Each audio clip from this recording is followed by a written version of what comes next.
Hey, what is up guys, MKBHD here, and this is the newest iPhone. It's a couple months later, and this is the review.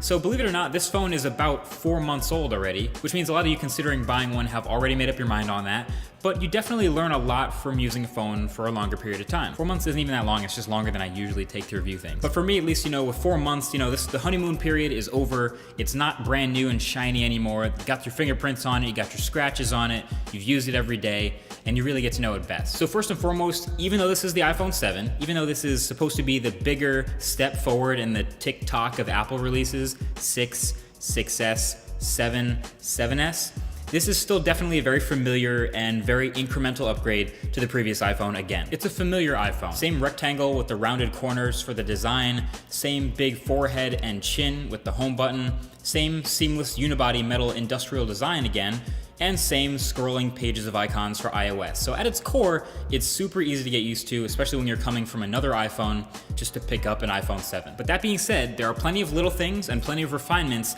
that all add up to make a much better phone than you had last year. So on the outside, the improvements are more minor. A little design tweak from last year. The antenna bands are gone and the back looks a little bit cleaner. But it's definitely still an iPhone, there's no mistaking that. So if you want to mess with the design a little bit more, you can maybe put a skin on it like I showed in my daily driver video. But this design, as stale as it may seem, is iconic and very familiar. So we still have some of the biggest bezels in any smartphone. That is a bit annoying when you have the white bezels. But that's so you can still have this home button for at least one more year. And speaking of the home button, it's now not a physical button anymore, but it's more of like a force touch trackpad. It doesn't actually move, it's just a still piece of glass, but it's pressure sensitive. So when you press it, it works and the taptic motor makes a click and it makes it feel like you're pressing a button. And it's really convincing, I'd say. It's really easy to get used to.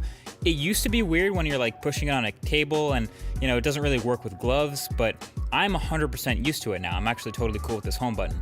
I should also mention, I think Touch ID is at the holy grail where it's like a no-brainer whether you should use it or not. You set it up once, right when you get your phone, and it's faster and more secure than typing in a password every single time. So I like Touch ID a lot. Anyway, aside from just the home button, this is the second generation of the iPhone with 3D Touch, but I don't really use it that much. I mean, it's definitely built into more apps and their shortcuts on the home screens and even in the apps themselves, but yeah, I just don't really use it that much. One thing I do have to say though is something the iPhone doesn't get enough credit for. The iPhone has the best vibration motor in any smartphone, period. And I'm talking about the Taptic engine. Like, this phone literally feels like it's tapping you on the wrist or in your pocket or in your hand when you get a notification. It's awesome, so I love the Taptic engine, it's really good, and Apple clearly knows this because they're using it in way more parts of iOS animations now. So like the notification shade bouncing off the bottom of the screen, that type of thing, or control center bouncing up, or really just any bouncing anywhere in iOS. It always clicks so the phone feels like it's bouncing. Anyway, one of the biggest changes on the outside is it's now officially a waterproof phone. So the iPhone 7 is IP67 rated, which means you don't have to worry about dropping it in or near water anymore, and you can just take underwater photos and videos if you want. Basically, the phone should survive water exposure now. But other than that, the displays on the iPhone 7 are still pretty good, nothing crazy or amazing. Still has great color reproduction. But the one thing that's killing me, and it's not just me, it's tons of people obviously, about the outside of the phone is the lack of a headphone jack.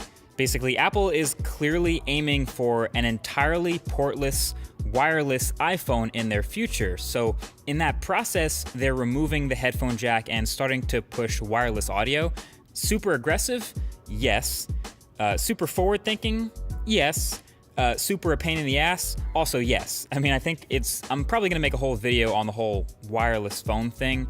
Maybe let me know if you'd want that in the comments section. Now, the camera on the iPhone 7 is new too. You can see the different housing. There's a new sensor and new glass, and you might remember from the Smartphone Awards, this camera is already one of the best. It takes great photos and great 4K videos.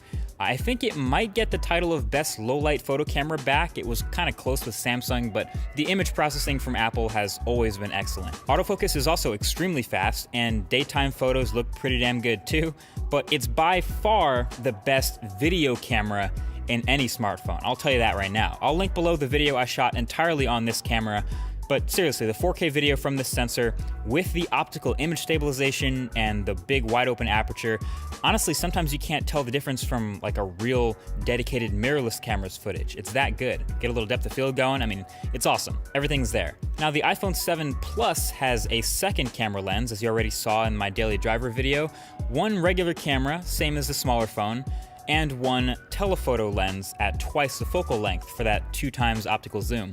And it's really interesting the way it works, but I think it turned out to be one of Apple's coolest products of 2016 last year. Basically, when you're all the way zoomed out, you're not just getting data from the main camera, as you would expect, but it's also actually intelligently using some imagery stitching in from the telephoto camera as well to make it a little bit sharper and a little bit more detailed in the center of the frame. Now, sometimes it uses lots of that data, sometimes none at all. Like if you accidentally cover the telephoto lens with your finger, for example, it doesn't use anything from it. But when you start to zoom in a bit, it continuously, intelligently analyzes how much of the information to stitch in, and then you can actually see it completely switch over cameras when you get to 2x zoom. It's subtle, but the tiny change in exposure is there, you can see it, and from what I've seen, it actively does this switching during video recording too. So dual cameras is pretty awesome and it works really well. You can only get it obviously on the bigger iPhone, which is why I guess a lot of people don't get to play with it, but through software updates, stuff like portrait mode is getting better every day.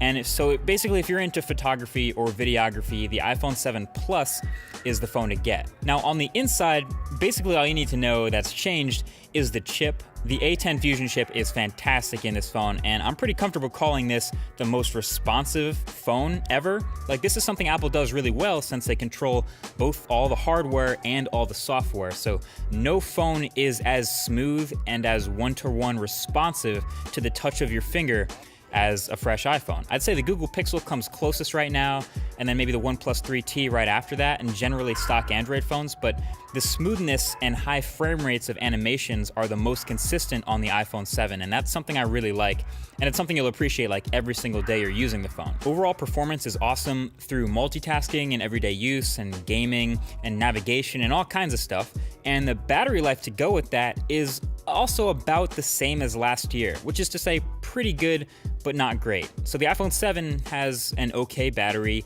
and decent standby time, while the bigger iPhone 7 Plus that I'd recommend has pretty good battery with excellent standby time. Also, fun fact, this year Apple made the iPhone the same dimensions and included a bigger battery instead of making it smaller with the same size battery. Thank you, Apple. Keep doing that, please. I really don't need it to be thinner. But that is pretty much what's good with the new iPhone. Lots of little upsides, lots of little improvements with the hardware on the outside and on the inside. My biggest complaints would be that they went with Lightning over USB Type-C again, although I would totally expect them to keep doing that, and that they went with no headphone jack instead of a headphone jack. Obviously, I can't tell you how many Uber drivers have offered me the aux cable and I have to turn down the jams. So at the end of the day, iPhone 7 has a lot that's new with it, but obviously it's still a very familiar incremental upgrade, just like previous iPhones have been. And that's kind of the point. That's why people keep getting iPhones. That's not a bad thing. That's a great reason to buy this phone again, especially if you're coming from a previous gen. But I think that this year, you're gonna see a lot more big improvements with the 10th generation iPhone or the iPhone 7S or the iPhone X. Whatever they end up calling it, that's the one I'm most excited for. Until then, that's been it. Thank you for watching, and talk to you guys in the next one. Peace.